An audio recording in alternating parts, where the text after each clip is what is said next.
Hi guys. तो आज हम बेसिक में आगे बढ़ते हैं। अब मैं एडवांस लेवल की जावास्क्रिप्ट बताने जा रहा हूं आपको। वन बाय वन करके आप चीज़ों को समझिएगा। So basic understanding of advance JavaScript बढ़ने से पहले हमें ये पता होना चाहिए कि what is the difference between let, var and const. बहुत इंपॉर्टेंट क्वेश्चन, बहुत ही कंफ्यूजिंग। मैं इसको बहुत अच्छे से बताने की कोशिश करता हूँ। बहुत बड़ी वीडियो नहीं है, आप इसको समझिए और आपको सारी चीजें क्लियर होंगी और आपको साथ साथ में प्रैक्टिस करना है। तो मैं विजुअल स्टूडियो कोड में हूँ और मैं एक फाइल क्रिएट करने जा रहा हूँ यहाँ पे, जिसका नाम रख सकते हैं var underscore let underscore const dot JS. एक डॉट जेएस फाइल मैंने क्रिएट की। इसमें देखिए, मुझे आउटपुट देखना है। मैंने लास्ट वीडियो में बताया था, आपने शायद मेरी वीडियो फॉलो की होगी। तो उसमें मैंने बताया कि आपको टर्मिनल में ही आउटपुट यहाँ नजर आएंगे। ये मेरा टर्मिनल है, बैच टर्मिनल। इसमें मैं आउटपुट, सारे आउटपुट नोड कमांड के थ्रू प्रिंट करूंगा। जो भी मैं यहाँ टाइप करूंगा, नोड कमांड के थ्रू ये सारी चीजें यहाँ पे प्रिंट होंगी आपकी। फॉर एग्जाम्पल, अगर मैंने, पहले मैं चलता हूँ वैर के ऊपर और स्कोप क्या होता है ये मैं बताता हूँ। पहले मैं बात करता हूँ, जैसे फॉर एग्जाम्पल मैंने ले लिया वैर ए इक्वल टू 10 और मैंने क्या किया, इफ कंडीशन एक लगाया। इसमें मैंने ट्रू पास कर दिया। ट्रू पास करने का रीजन क्या है कि ये इफ कंडीशन के अंदर चला जाएगा, ठीक है। तो ट्रू मैंने पास किया। इसके बाद मैंने क्या किया, यहाँ पे वेर ए इक्वल टू 20 ले लिया और इसके बाद मैंने कंसोल कराया, कंसोल डॉट लॉग, लॉग ए। ओके, तो आउटपुट क्या आएगा दोस्तों, देखते हैं। यहाँ पे हम क्या लिखेंगे, नोड, नोड के साथ फाइल का नाम वैर। वैर लिखने के बाद you can press tab, tab press किया, एंटर प्रेस किया। आपने देखा 20 आया। क्यों 20 आया? क्योंकि वैर ए लिखा, फिर उस कंडीशन में हम गए वैर ए जो कि 20, यानी कि वैर ए की जो वैल्यू थी वो ओवरराइट हो गई। ओवरराइट होने के बाद जो फाइनल रिजल्ट आया वो 20 आया। जो जो सबसे ऊपर डिफाइंड मेरा है, ए की वैल्यू डिफाइंड है, इसको कहते हैं ग्लोबल स्कोप। और अब हम बात करेंगे तीन तरह के स्कोप के बारे में। एक होगा ग्लोबल स्कोप, एक होगा लोकल, यानी कि फंक्शन के अंदर कोई स्कोप। जैसे कोई मैं फंक्शन लिखता हूं यहाँ पे, फंक्शन प्रिंट, प्रिंट मी, कोई भी फंक्शन लिख दीजिए आप। यहाँ रिलेटेड कोई भी नहीं है, बस कुछ एक एग्जांपल के थ्रू मुझे समझाना है। मैंने वेर ए यहाँ पर भी लिखा इक्वल टू 30, इसकी वैल्यू दी। ओके, ये है मेरा फंक्शन। ये फंक्शन के अंदर कोई वेरिएबल अगर डिफाइंड है तो उसको कहेंगे लोकल, क्योंकि लोकल टू द फंक्शन है। अगर ये कहीं पे बाहर डिफाइंड है उसको कहेंगे ग्लोबल, ठीक है। और अगर किसी भी block code, either it is function block code, either it is simple if condition block code के अंदर डिफाइंड है, तो उसको कहेंगे हम ब्लॉक स्कोप। तो ये जो वेरिएबल होता है उसके तीन टाइप के स्कोप होते हैं। एक होता है ग्लोबल स्कोप, एक होता है ब्लॉक लेवल स्कोप, एक होता है लोकल स्कोप। लोकल स्कोप उसको कहते हैं जो फंक्शन के अंदर डिफाइंड होता है, तो इसको हम लोकल स्कोप कहते हैं, लोकल टू द फंक्शन। अभी मैं इसको, मैंने दिखाया वैर के बारे में आपको कि वैर ए लिखा तो ओवरराइट हो गया। अभी फिर से मैं दिखा देता हूँ इसको कमेंट करके, ठीक है। फिर से मैं यहाँ दिखाता हूँ, ये देखिए आउटपुट में 20 आया। इसने क्या किया, ए वेरिएबल की वैल्यू ली, फिर जब यहाँ पे गया इफ कंडीशन के अंदर आया तो ए वेरिएबल के अंदर जो वैल्यू 10 थी उसको क्या किया, 20 से ओवरराइट कर दिया। फाइनल रिजल्ट मेरे पास आया ए बराबर 20। अब देखिए मैं इस ब्लॉक कोड को बंद कर देता हूं। अभी मैं वैर के बारे में चीजें बता रहा हूं। वैर का स्कोप मैं नीचे लिख दे रहा हूं कमेंट में, वैर has function level, function level scope. Okay. वैर का जो स्कोप है वो फंक्शन लेवल स्कोप होता है वैर का। तो वैर हमने यहाँ फंक्शन स्टार्ट किया, ठीक है। अब मैंने क्या किया, इस फंक्शन को प्रिंट मी को कॉल कर लिया, ठीक है। मैंने यहाँ प्रिंट मी को कॉल किया। प्रिंट मी कॉल है, ए की वैल्यू ऊपर डिफाइंड है, ए की वैल्यू मैंने फिर से 30 लिया। अब मेरे पास एक्सपेक्टेड आउटपुट क्या होना चाहिए? अभी आपने देखा इफ कंडीशन के अंदर था तो एक्सपेक्टेड जो आउटपुट था वो 20 ओवरराइट होने के बाद आया। बट प्रिंट मी मैंने एक फंक्शन लिया, फंक्शन को मैंने कॉल कर लिया, फंक्शन बॉडी के अंदर मैंने ए डिफाइन किया, ए की वैल्यू मैंने 30 दी। तो आपके हिसाब से क्या आउटपुट आना चाहिए? देखिए यहाँ पे 10 आ रहा है। वाई? क्योंकि var has limitation within the function. Var का जो स्कोप है वो फंक्शन के अंदर रहता है, फंक्शन स्कोप कहते हैं वेर को। ये बात हमेशा आप ध्यान रखिएगा, इंटरव्यूज में बहुत बहुत ही क्रिटिकल, ये आपको बहुत सब चीजें को आप पढ़ेंगे समझेंगे। मैं एक दो लाइन में ये आपको बता रहा हूँ, बहुत इंपॉर्टेंट चीजें हैं, इन पे फोकस करिएगा और याद रखिएगा इनको, ठीक है। तो फंक्शन स्कोप की वजह से इसका स्कोप फंक्शन फंक्शन के बाहर इसका कोई स्कोप, आप ये भी अब ध्यान से देखिए तो इसका कलर भी चेंज नहीं हुआ है, ये थोड़ा सा फेडेड दिख रहा है और ये थोड़ा क्लियर दिख रहा है। तो इसका मतलब है कि इसका स्कोप चेंज नहीं हो रहा है। उसके बाद मैं इसको कमेंट कर देता हूँ। अब हम बात करते हैं लेट की। पहले हम लेट की बात करेंगे, इसको बंद कर देते हैं सारा।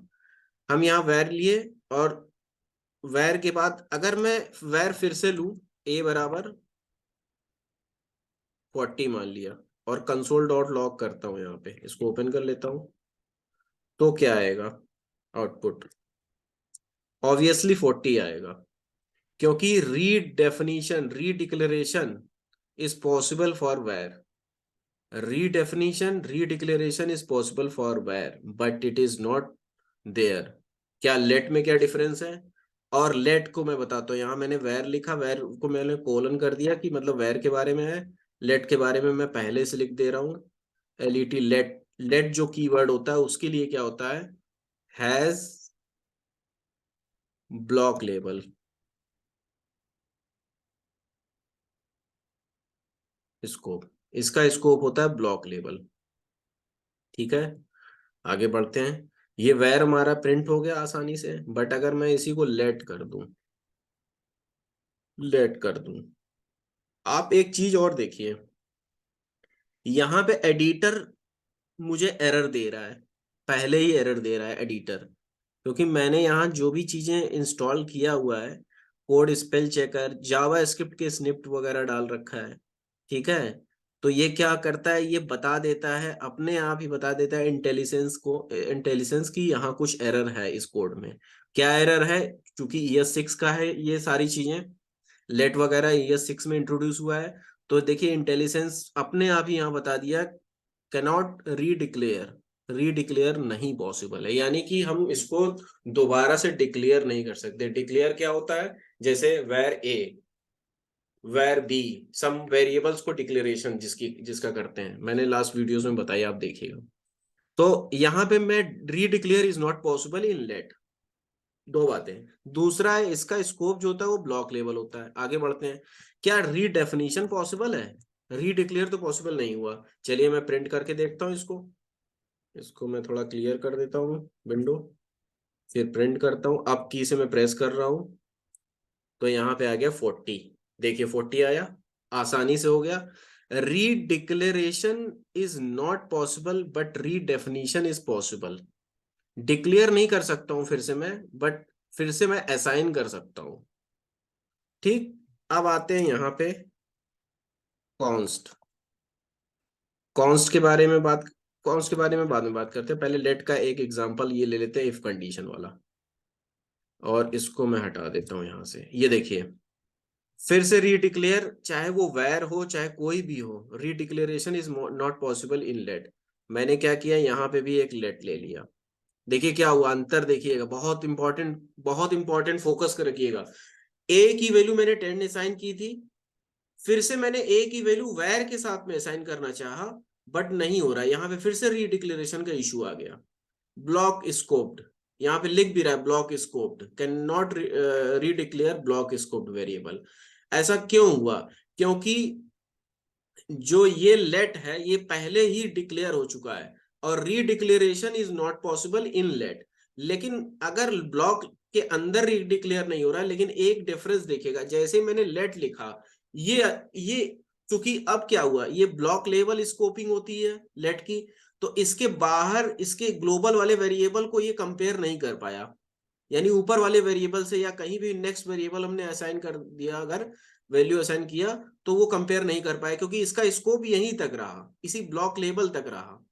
इस वजह से इसने ये नहीं किया। लेकिन अगर मैंने इसको केवल और केवल वैर से कर दिया, तो ये मान रहा है चूंकि वैर का ब्लॉक लेवल स्कोप नहीं होता है, वो लेट पहले ही मैं असाइन किया, फिर ये अंदर चला आया, क्योंकि ये ब्लॉक लेवल नहीं होता। वैर वैर तो फंक्शन लेवल होता है। देखिए, ब्लॉक लेवल ना होने की वजह से यहाँ रीडिक्लेयर का इशू बता रहा है कि किसी ने फिर से सेम वेरिएबल को असाइन कर रीडिक्लेयर कर रखा है। तो रीडिक्लेयर दोबारा यहाँ ब्लॉक लेवल ना होने की वजह, सॉरी, वैर ब्लॉक लेवल को नहीं मानता है, वैर केवल और केवल फंक्शन लेवल को मानता है, या फंक्शन लेवल को उसका स्कोप होता है, ऐसे समझिए। तो स्कोप चूंकि ये नहीं था, और इसको लेट पहले से दे रखा था, अगर यहाँ पे मैंने वैर कर दिया तो दिक्कत नहीं है। ये देखिए, अगर मैंने यहाँ पर वैर कर दिया तो there is not any error, it will print easily smoothly. But अगर मैंने यहाँ पे लेट कर दिया तो दिक्कत है इसको। अगर चलिए यहाँ वैर कर देता हूँ और वहां लेट करता हूँ, यहाँ पे मैंने वैर कर दिया, यहाँ लेट किया, तो भी दिक्कत नहीं होगी। ये देखिए, क्यों? क्योंकि इसका स्कोप इसी ब्रैकेट के अंदर है, और इसका स्कोप ग्लोबल है। तो ब्रैकेट के अंदर होने की वजह से क्या हो रहा है कि मुझे इसको कोई फर्क नहीं पड़ता है, आप रीडिक्लेयर करिए, रीअसाइन करिए, कुछ भी करिए, कोई फर्क नहीं पड़ रहा है। तो ये ध्यान रखिएगा, यहाँ पे डिफरेंस आपको देखने को मिलेगा कि जो लेट है उस वो स्कोप लेवल होता है, इसको ये ब्रैकेट लेवल होता है, उसका स्कोप ब्रैकेट लेवल होता है, ठीक है। तो ब्लॉक लेवल होता है, ब्रैकेट ब्रैकेट में बोल रहा हूँ, ब्लॉक लेवल होता है, ठीक है। ब्लॉक वो इफ कंडीशन वाला भी ब्लॉक हो सकता है, और वो फंक्शन वाला भी हो सकता है, ठीक है। फंक्शन में भी अगर कहीं पे भी ये आपको पैरेंथेसिस मिलेंगे, ब्लॉक मिलेगा, तो वो हमारा ब्लॉक लेवल स्कोप कहलाता है, और जो कि वो लेट फॉलो करता है उसको। तो रीडिक्लेरेशन पॉसिबल नहीं हुआ, रीडेफिनीशन पॉसिबल है। अगर मैंने इसको फिर से बंद किया, फिर से मैं एक बार रिवाइज करा देता हूं आपको। अगर मैंने इसको लेट लिया, और फिर से मैंने इसको लेट ले लिया, फिर ए इक्वल टू लिख दिया कुछ 30, तो redeclaration is not possible, but redefinition is possible. अगर मैंने ए लिखा, तो अब ए की वैल्यू अपडेटेड वाली यहाँ आएगी। मैं सेव करके फिर से रन करा के दिखाता हूँ, इसमें 20 आएगा। ये देखिए 20 आया, ठीक है। तो रीडेफिनेशन इज पॉसिबल। अब बात करते हैं कि कॉन्स्ट क्या होता है। तीनों में अंतर समझ में आना चाहिए। Const, most programmers are using const only, क्योंकि लेट और कॉन्स्ट ऐसे कीवर्ड्स हैं जो होस्ट नहीं होते। Var can be hoisted, let and var, let and const are not hoisted. मतलब क्या हुआ कि ये अपने ही ब्लॉक स्कोप के अंदर रह जाना। होस्टिंग क्या होती है? सबसे ऊपर टॉप पे उसको डिक्लेयर करना। बट ये जब अपने ब्लॉक के अंदर ही रह गया लेट कीवर्ड से, तो होस्टिंग कहाँ हुई? उसी तरह से कॉन्स्ट भी काम करता है, लेकिन कॉन्स्ट और लेट में दो एक डिफरेंस भी है, ये मैं दिखाने की कोशिश करता हूं। ये देखिए, मैंने यहां पे लिख दिया कॉन्स्ट ए, और ए की वैल्यू मैंने यहाँ प्रिंट की। एरर तो नहीं दिया उसने कुछ भी, ए की वैल्यू मैंने फिर से असाइन किया। ए की वैल्यू 10 लिया, कॉन्स्ट के साथ में असाइन किया। अब मैं आउटपुट इसका देखता हूँ क्या आता है। आउटपुट में एरर आया। एरर भी पढ़िएगा आप लोग, एरर क्या कहते हैं? Assignment to constant variable. एक कांस्टेंट वेरिएबल में रीअसाइनमेंट इज नॉट पॉसिबल। तो आप यहां लिख सकते हैं reassignment, minute, re is not possible with const variables, ठीक है। कॉन्स्ट वेरिएबल के साथ में रीअसाइनमेंट नहीं हो सकता, ना हो सकता है रीडिक्लेयर, ना रीअसाइन हो सकता है ना रीडिक्लेयर, बट रीअसाइनमेंट लेट के साथ हो सकता है, वैर के साथ हो सकता है। ठीक है, तो आप इस तरह से ब्लॉक लेवल बनाकर, ऐसे फंक्शन लेवल बनाकर, अच्छा फंक्शन की बात कर रहे हैं हम, फंक्शन लेवल में मैंने बता दिया कि वैर को हम बाहर एक्सेस नहीं कर सकते क्योंकि वो फंक्शन लेवल होता है।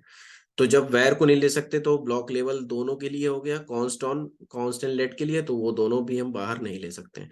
तो ये तीनों डिफरेंस हैं, आप इनको अच्छे से समझ लीजिए और एक दो बार प्रैक्टिस कर लीजिए। बहुत ही छोटा एग्जाम्पल मैंने लिया है यहाँ पे, लेकिन ये बेसिक है, और इसी बेसिक को आप अपने प्रोग्रामिंग्स में जब यूज करेंगे तो आपको डिफरेंस पता चलेगा कि मैंने बताया था कि ये इश्यूज हैं। आप इसको खुद करके देखिए एडिटर पे।